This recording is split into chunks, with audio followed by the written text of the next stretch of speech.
Austerity Bites 10 Years On, A Journey to the Sharp End of Cuts in the UK by Mary O'Hara is a 2024 published book by journalist Mary O'Hara.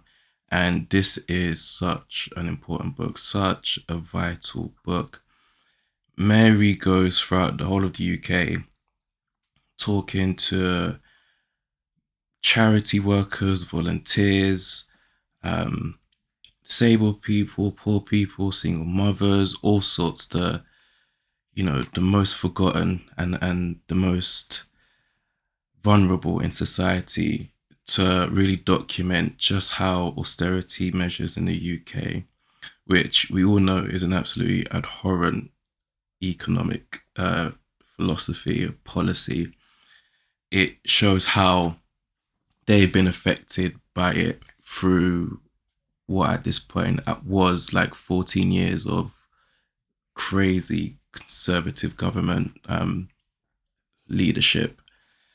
And it is quite something. This book is really deep. It really gets to the heart at what is actually going on in these communities around the UK, some of the poorest parts of the UK, and it's really sort of demonstrating how stripped back and how bare bones social security now is in this country.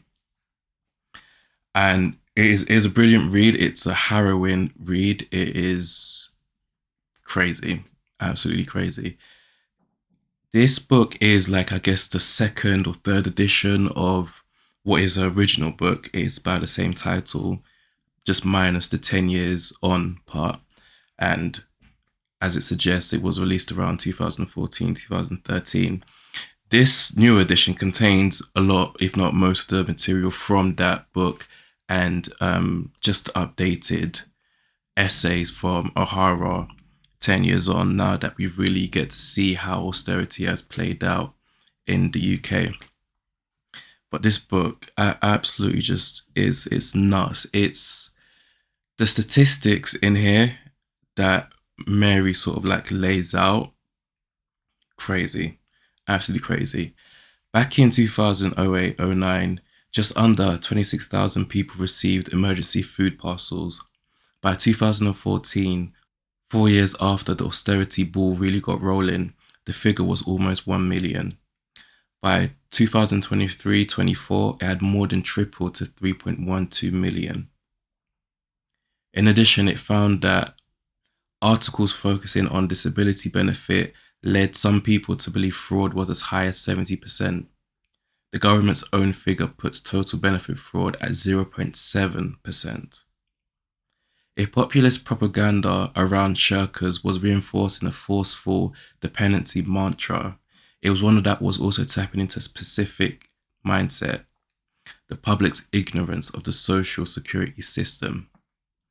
Those are just a few quotes from the book, really detailing how deep Mary O'Hara goes into examining austerity and what it's done, and how politicians have used, the ignorance of the public to sort of in a way shield themselves, shield the elite from what essentially is an unnecessary economic policy.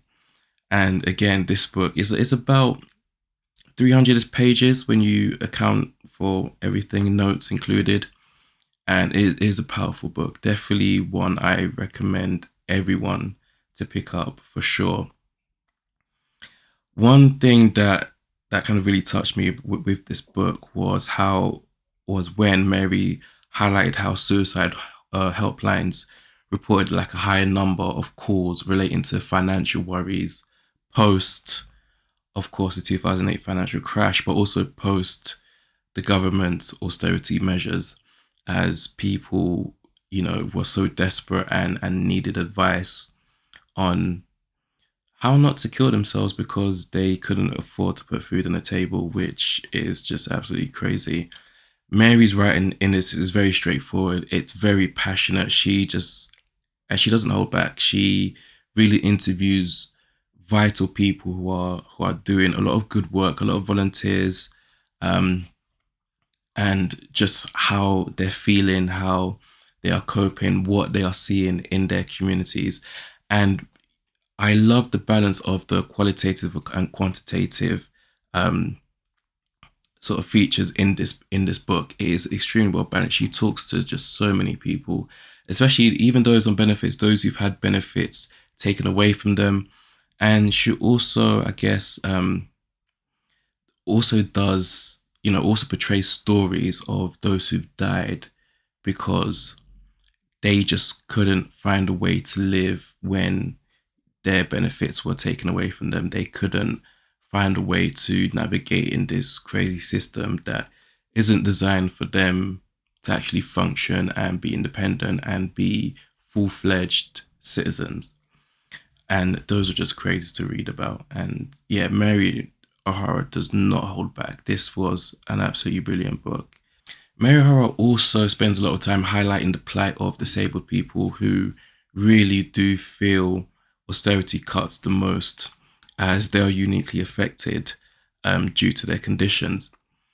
And it was just crazy to hear stories about, disabled people who'd been abused on the streets by random people, and these people who had bought into the propaganda that, you know, that these disabled people were scamming the system and just living off everyone's tax revenue, and how they had to deal with that in their everyday lives. And it was just absolutely nuts, absolutely nuts. Again, this is O'Hara's a journalist, so this is more of a, she's going up and down the country, talking to people, getting their views. Is not more on the philosophical and sort of policy side of things. If you want philosophical, you need to read Austerity, The History of a Dangerous Idea by Mark Blythe. I done a review on my channel on that last year. It's one of my favorite books of all time. And Mark Blythe actually reviewed this book, and he's quoted in this book as well, because for obvious reasons, his work is absolutely phenomenal, and he goes through more the philosophical, and he also goes through the 2008 financial crisis as well. Whereas I like that O'Hara, and these two books um, really complementary. O'Hara's really just on the ground, talking to people, getting their views, seeing how they've been affected, how their day to day life has been affected, how centres that have been closed down, that, children's centres and whatnot, that really sort of helped um, as a reprieve and as a social and communal hub have been closed down, how those affecting people like mothers who need these type of services, and how like public spending cuts have affected them too. And there's graphs in this book, and these graphs, illustrate clearly, stuff like budget cuts, and how that's affected certain departments, whether it'll be, culture and arts or healthcare and whatnot. So it is all laid out very simply. This is a very important book, and I highly recommend it. So yeah, don't forget to like and subscribe. And tell me what you guys think in the comments. Thank you for watching, and thank you for listening.